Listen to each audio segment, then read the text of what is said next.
So out with the old and in with the new. This year's going to be different. How many New Year's resolutions start with that thought in mind? You think to yourself, this is the year. I'm going to lose that weight. I'm going to get organized. I'm going to build my own compost bin. I'm going to start meditating. Yeah, this year, it's going to be different. You got to get it done. We all start off with the best intentions. You know, you make it a few weeks, maybe even a month, you're doing good.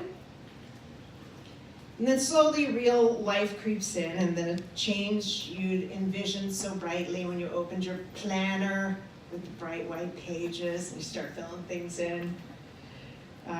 Yeah, it doesn't last. It's for this reason that author Parker Palmer defines New Year's resolutions as well-intended fantasies about how I can become a better person that will no doubt fizzle out sometime about January 3rd. He calls them WIFs, well-intended fantasies for short. Sounds a little like WTF, but it's not, it's WIF. We're gonna go with that. Inevitably, we find we have retreated to the comfort of our known patterns, and the change we were so certain we were gonna achieve eludes us. So we're kind of left like, WTF, but maybe not. Maybe this year is really going to be different. Maybe it isn't weakness, lack of willpower, time, or self-regulation that is your issue. Maybe it's your old approach to trying to create the change that needs to be changed. See if this sounds familiar. You begin the year by making that list of goals or desired endpoints, your destinations. Let's go with the lose 20 pounds one. And then you make another list of what you need to do to get there. You're going to take a cooking class. You're going to start making meal plans. You're going to join a gym. You say to yourself, it'll be worth it when I get there.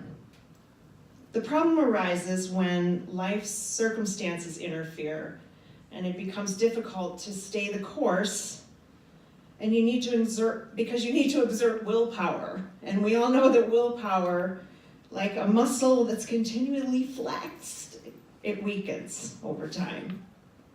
What I want to talk to you about tonight is a new way of approaching that desire to create change. A new way that involves creating change from the inside out by focusing on what we want to feel as opposed to what we want to accomplish. This new way involves some lessons in positive psychology, some science-based practices that offer hope that this really can be the year. So, WTF, no more WIFs of a thinner, more attractive you cavorting in your caftan amongst your color-coordinated closet. We're just going to start where we are. I'm sure you've heard it said, we teach best what we most need to learn. And I began to study positive psychology as a result of my own struggle. Here's the story. With a prolonged period of grief after my mom passed away of cancer. She was only 62. So as you can imagine, we thought we had a lot of living left to do. I was stuck in the unfairness of this, the disconnectedness within the family that followed my anger at what I perceived to be a series of poor choices that my dad made, the worst of which was committing to a new relationship within the year after my mom died. All circumstances beyond my control. The days turned into years, and I knew I needed help. I found myself in front of a counselor, unloading about the whole sad affair that was my life at the time. After listening patiently for quite a while, she took a deep breath, reached out, and touched my knee and said, "Oh, honey, sounds like you need a new story." You know what it feels like to be in a bad story, don't you? Whatever it is that's occurring around you or within you, you're not able to show up as the best version of yourself. Maybe you just need to change a habit that's getting in the way of your progress.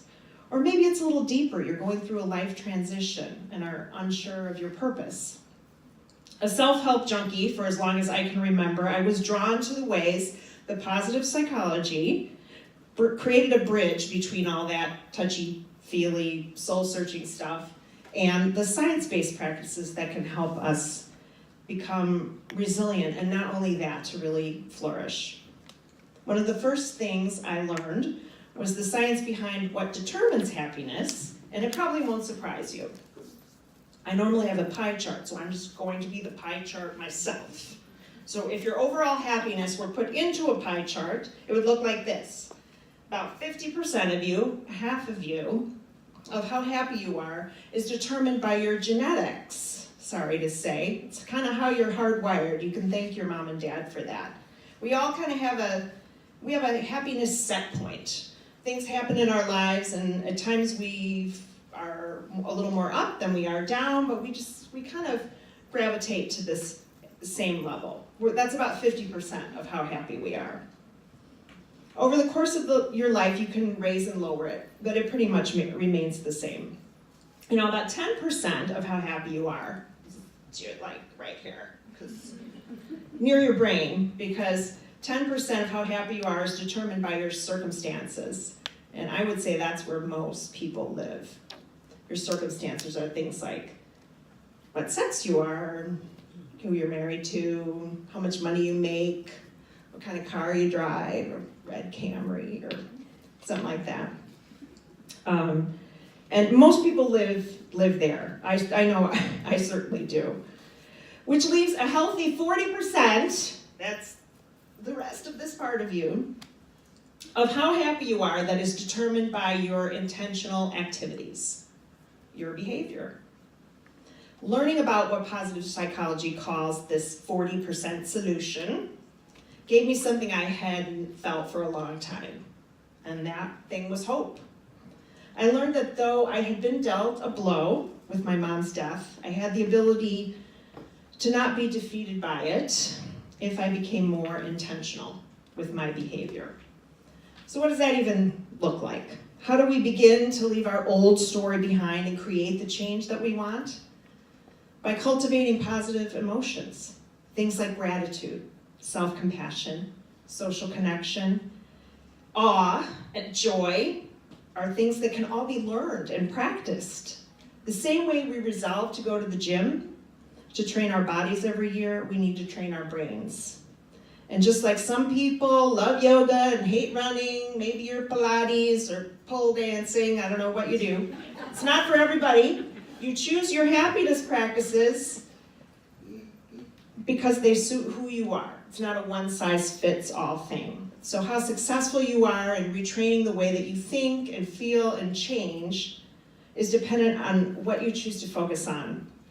It's based on your uniqueness. For example, do you like to write? Maybe gratitude journaling is something that you should try. The old way of writing the 3 things that you love, that you were grateful for each day before you go to bed, has kind of gotten a bad rap, and there's a reason for that. The research shows that it's not that effective. What is more effective is if you write those 3 things, but then why you're grateful for them. Depth matters. Are you an extrovert who gets their energy from other people? Find a group or activity that brings you together with like-minded souls. So congrats, you did that. Yay, you're here. Check. Maybe you have a long-buried hobby or talent. Make time to re-engage this part of you. The science shows that experiencing the state of flow, that feeling you get when you're completely immersed in an activity and you lose all sense of time, that can change your brain. How about, are you prone to self-flagellation and rumination? Yes. Sounds like you need a good dose of self-compassion.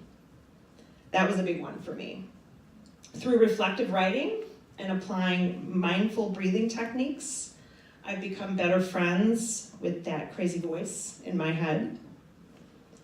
So why does this work? I think most of us would agree that our experience of the world is heavily influenced by where we place our attention. I didn't make that up, that's a quote, so I'll say that again. Our experience of the world is heavily placed. No, it's not, no. Our experience of the world is heavily influenced, thank you, by where we place our attention, right? So if I'm viewing my life through the lens of loss, I'm going to miss what is right in front of me. And if I'm viewing my life through victim lenses, I'll feel that everyone and everything is against me. These repetitive negative thoughts create pathways in your brain that are like well-worn tire tracks in the road. Are there lenses that you are wearing that are holding you back in some way? The practice of intentionally nurturing these positive emotions creates a new lens through which to view your world. It's amazing how becoming more intentional with gratitude will help you start looking for things to be grateful for.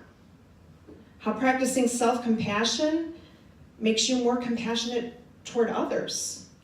How taking the time to journal about a tough time you went through helps you to move forward and not over-identify with what's keeping you stuck. And just like exercising your body, the more you practice and experience positive emotions, the more defined the new pathways become. You're literally changing your brain. So in this new year, my hope is that you try this new approach to your New Year's resolutions. Maybe choose a word that resonates with you as your theme for the year, and then work that from the inside out. Carve out time for your chosen happiness practice, because life's going to keep coming at you. You're going to have to deal with things that are out of your control all the time. And though I continue to get triggered and spin out of control, I don't feel as hopeless as I used to, because I have the tools to get me back on track. I wish for you the time and the space to do the same.